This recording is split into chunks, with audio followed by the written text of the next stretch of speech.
My name is Tom.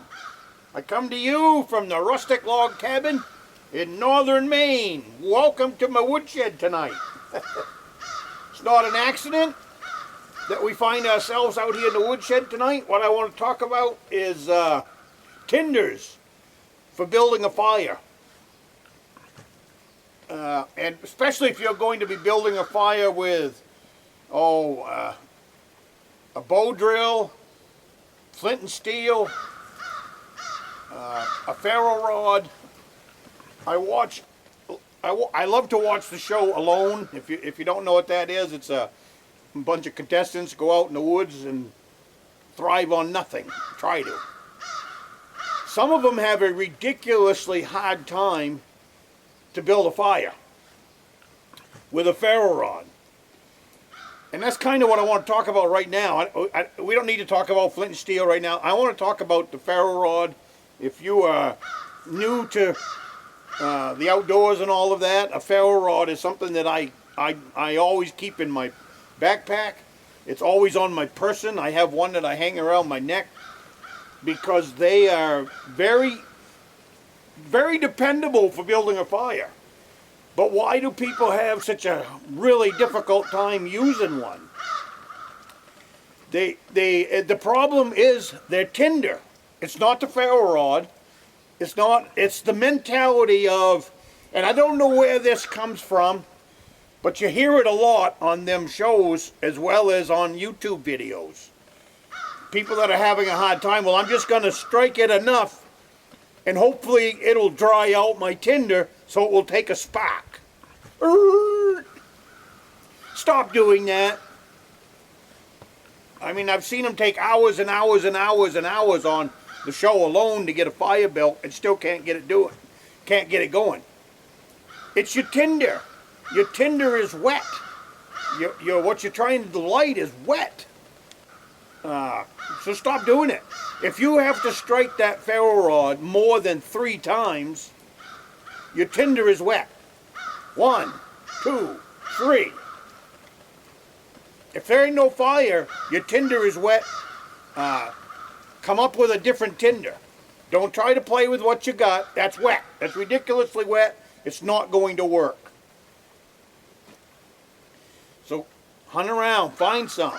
If it's been raining all day, I can't tell you how frustrating I am when I hear people say it's been raining all day, I can't find any dry tinder. Of course you can find dry tinder. And especially if you have some kind of saw with you. And on these Alone shows, let's pick on them. On these Alone shows, they've always got a little handsaw with them for cutting firewood. And the same thing with a lot of YouTube videos. They've always got their hunting knife with them. They about always got a good bush saw with them. So that there's your tinder maker right there. You know, okay, so it's been raining. Let's say it's been raining all day. No problem. Go. I'm in the woodshed, so I'll just take out a stick of wood.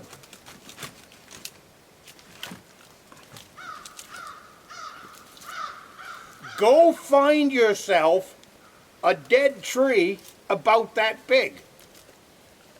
5 inches across. It could be a foot across. It doesn't matter. But if you got a saw, that's going to be a whole lot easier to cut. Go find yourself a dead, dry, standing tree. Not on the ground, not laying down, a dead, dry, standing tree. Preferably a hardwood tree would be nice. Spruce will work. Spruce is great. Not knocking it. Pine is great. Try to stay away from the knots because it's just going to be a lot easier to deal with. If it's been raining all day, you can cut this down and split it, and the center of that dead, dry, standing tree, the center of that tree will be bone dry. I don't care if it's been raining all day. The outside inch might be wet. The center will be dry. If it's not, go pick a bigger tree.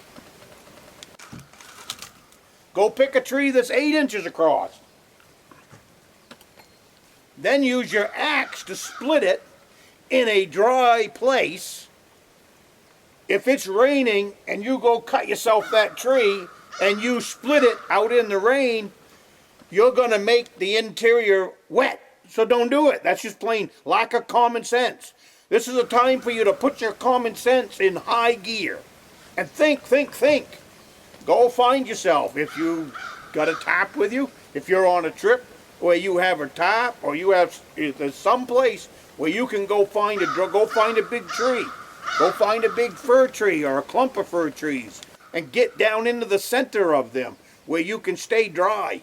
Lay your coat out on the ground so that when you cut that stick in half and then start chipping it down to small kindling pieces, you can lay your kindling pieces out on your jacket to keep them away from the wet ground.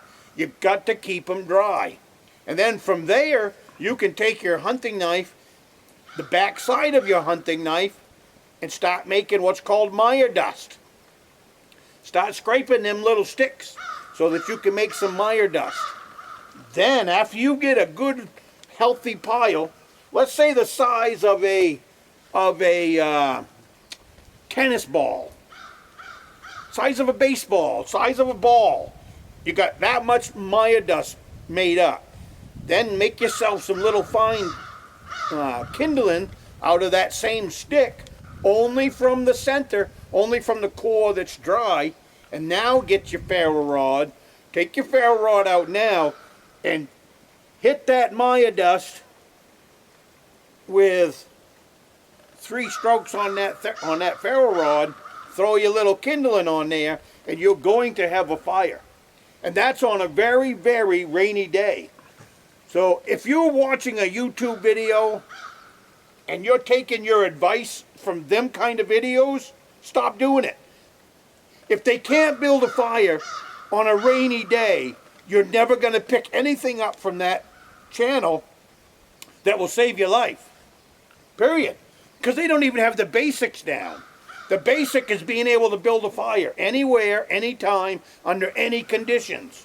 So if you're watching a YouTube channel that can't build a fire anywhere, anytime, under any conditions, it's the wrong channel for you.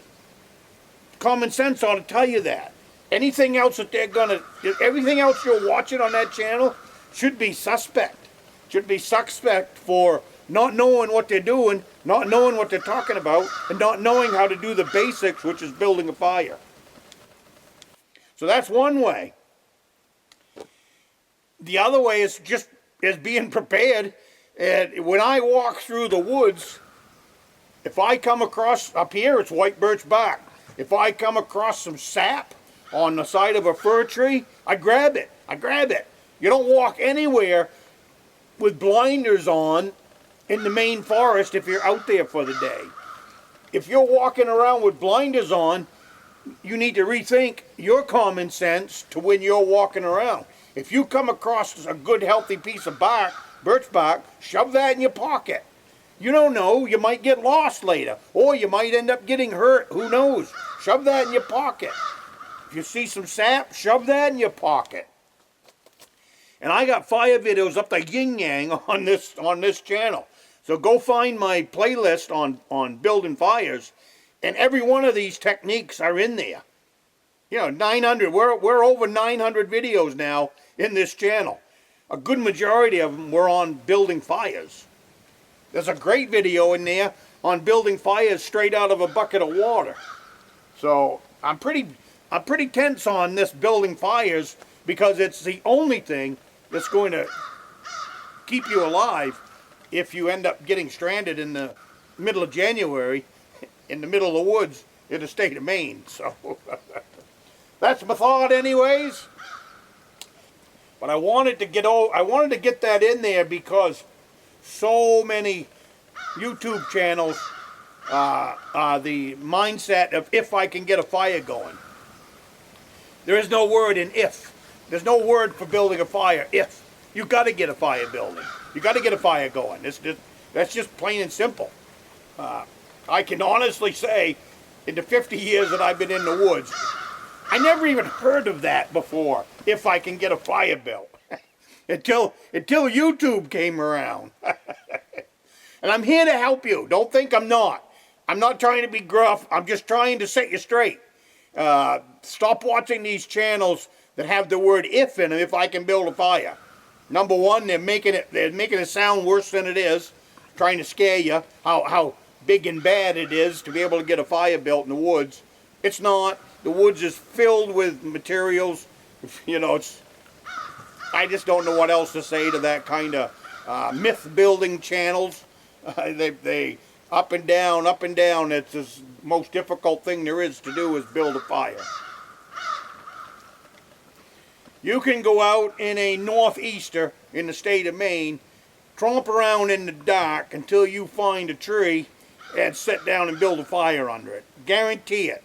I've done it. So I guarantee you can do it, and then you can hunker down beside that dead pine tree or whatever it is and burn fire all day long. So anyways, I hope this will help you in your endeavors to learn the outdoor skills, and I will see you next week. Another time, another day. Alrighty, well, have a good week.